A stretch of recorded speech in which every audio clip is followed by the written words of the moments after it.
Hello, it is I, the Madhu from the future.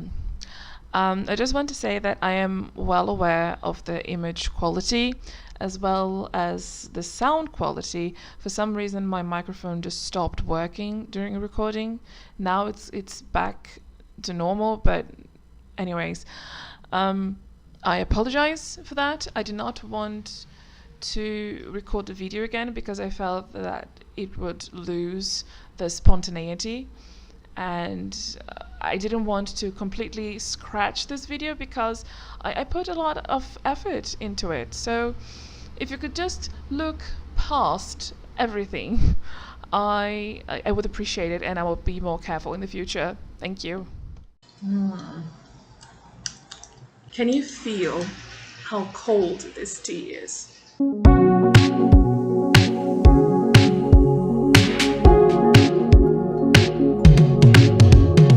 On the day of my birthday, Netflix decided to release a new adaptation of Jane Austen's novel, Persuasion. What a gift! What a treat! I have been planning this video since July, but life sucks, so here we are. I have had so many titles for this video, and at the time of recording, I still don't know what's going to be the title. But if you stay till the end, I will give you a list of the best contenders. Therefore, you can judge me on picking the wrong one. Anne Elliot is a girl of a certain age by Regency era standards, and her marriage prospects are grim. Her entire family is constantly reminding her of how inadequate she is. This wasn't always the case, but alas, she was persuaded, wink, to break up, for he had neither wealth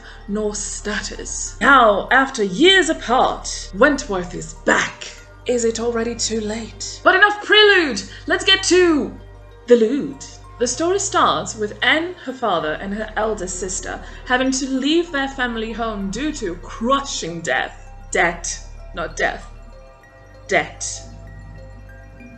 That would be a completely different story, wouldn't it? Mr. Elliot and Elizabeth are extravagant and vain, and their focus is solely on appearance, money, and status. Anne is always trampled over by her father and her sisters. She's deemed unworthy for being passive and modest. She is a quiet observer who, even though has many opinions and ideas, does not profess them out loud quite often, either for fear of ridicule or lack of self-esteem, or even for a fact that she's maybe actually starting to believe that she does not need to say anything out loud, that she's actually unworthy and nobody wants to actually hear what she has to say. This is a great setup for a great heroine. However, this new adaptation brings such a strange conception of who Anne Elliot is. She's actually very self-assured. She even mocks her sisters and father. She has a pet rabbit because she's just that kind of girl.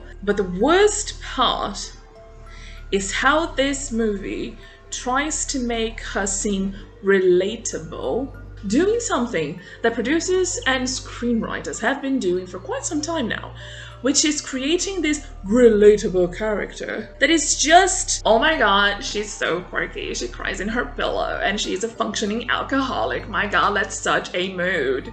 It makes no sense for me for Anne to be so self-assured and self-confident in an environment that is constantly putting her down. In a society that considers a 27-year-old woman, unmarried woman, a failure. And yet, the film wants the audience to believe that Anne is this serious and level-headed woman. Every single character tells you that. But she never really shows it. You can't just expect me to believe your words. You have to show me. Throughout the whole thing, Anne is nothing but childish and inappropriate. The most grotesque example of this is when Anne just blurts out that Charles Musgrove used to court her instead of marry, that he wanted to marry her instead of Mary. It just comes so out of the blue. It's out of nowhere.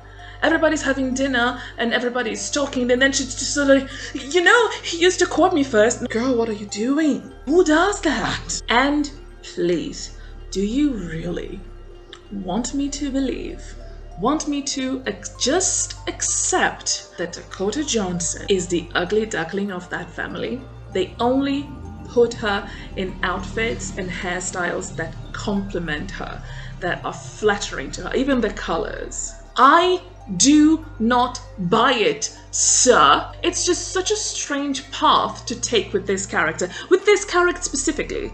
Every time she would open her mouth, I would cringe, because every time it would be something just ridiculous and out of the context and just ugh.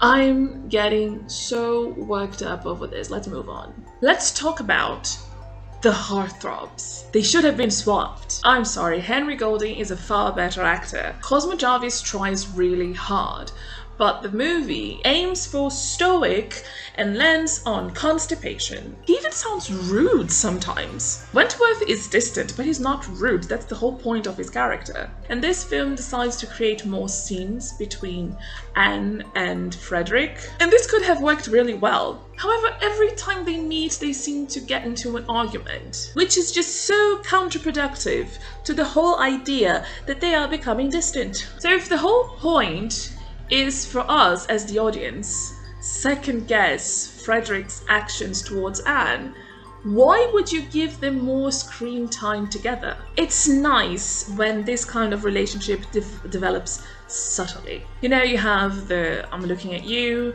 and then you look at me and I'll look back. We have the small intentional or unintentional touches. We see this beautifully in Pride and Prejudice. By the way, one of my favorite films. There is a scene where Elizabeth is leaving Netherfield, I think, and Darcy just gives her and Darcy just gives her a hand to go up the carriage, and she looks at him like, what just happened? And that's what I wanted to see. And it just feels like they are in this limbo where they are not friends, they are not acquaintances because of their history, but they are not romantically involved anymore. It's just so awkward. But it doesn't play out that way in this film. Wentworth is just bitter over it, and Anne, it's just sobbing over it. And what even is William Elliot in this film? I get it, this is a difficult character, because William Elliot is manipulative, but he's forthcoming. Charming, yet duplicitous. He is that guy that keeps you on your toes all the time. It's exhausting. But in this adaptation, he's just there, I guess. In the novel, Anne and William actually seem to respect each other and have a certain level of attraction even. Seeing this through a practical lens, it would make a lot of sense. It's a very auspicious union. But in this film, there's never a doubt that she's going to end up with Wentworth. That's the danger I missed. By the way, that scene in the end, where he is, I'm gonna channel my best Nigel Thornberry, smashing Mrs. Clay, it's just no. In the end, the boys don't work. A Mr. Elliot, a Miss Elliot, and a Mrs. Mary Musgrove. Jane Austen is insanely astute. In her novels, there's always a character who is ridiculous. We have Mrs. Bennet from Pride and Prejudice, Miss Bates from Emma, Mrs. Jennings from Sense and Sensibility. These characters usually put the protagonists in uncomfortable situations. However, they don't do this consciously. There is no malice in their actions. They act like that because they genuinely believe that that's the best way to behave. In the novel, it is even said with high sarcasm that the Elliots had even, quote, gone so far as to cut off some unnecessary charities and to refrain from new furnishing. Privileged, rich, and completely out of touch with reality. That's one of the masterful nuances that Jane Austen was able to create. In this adaptation, however, both Elizabeth and Mary are always putting Anne down. clearly do that on purpose because they have this sly, kind of cruel smile on their faces, as if they enjoy seeing their sister miserable. Their characters got lost in this mean girls vibe, which brings me to probably my biggest issue with this adaptation: the tone. This is probably my whole thesis, by the way.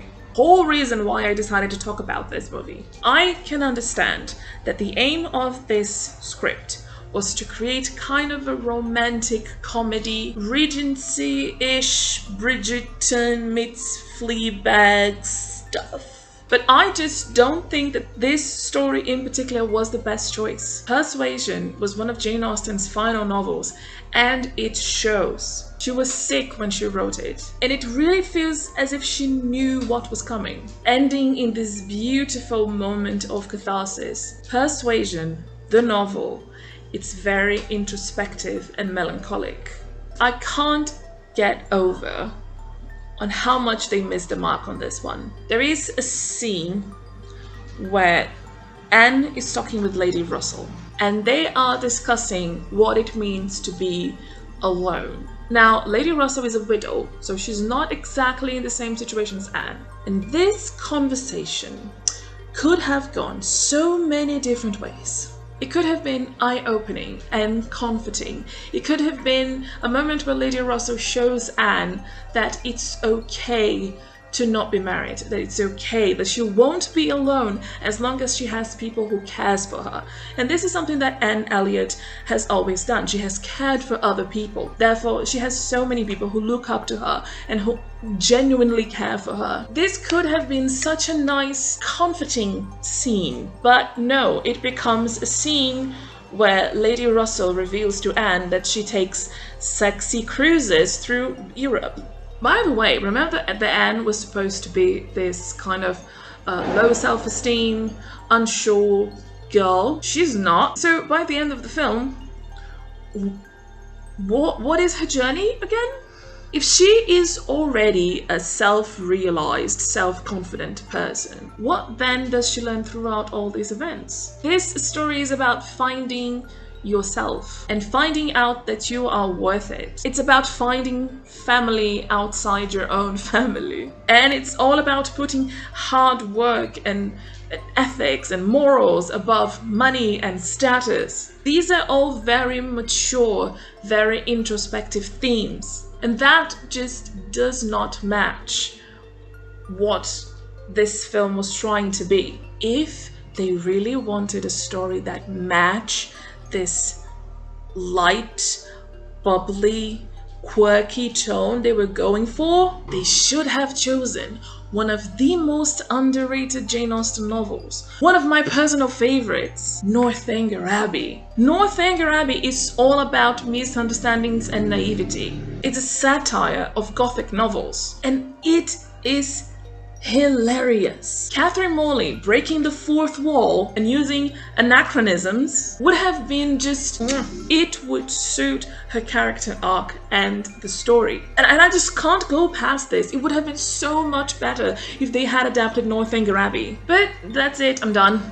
I must admit, I might have gone a bit extra hard on this, just because of my undying love for Jane Austen. Overall, it's just a silly movie. And now, if you have survived to the end of this rumbling, here is thy reward. Not even that good. Persuasion, or Why Netflix Hates Jane Austen So Much. Carter Johnson is not enough. Angst and silliness. I am not persuaded. Time will not explain. Jane Austen is tossing on her grave. I'm not mad, I'm just disappointed. Not everything needs to be Riverdale or Bridgerton. And finally, where art thou, Anne? That's it. Thank you so much for watching. Hope to see you on the next one. Bye.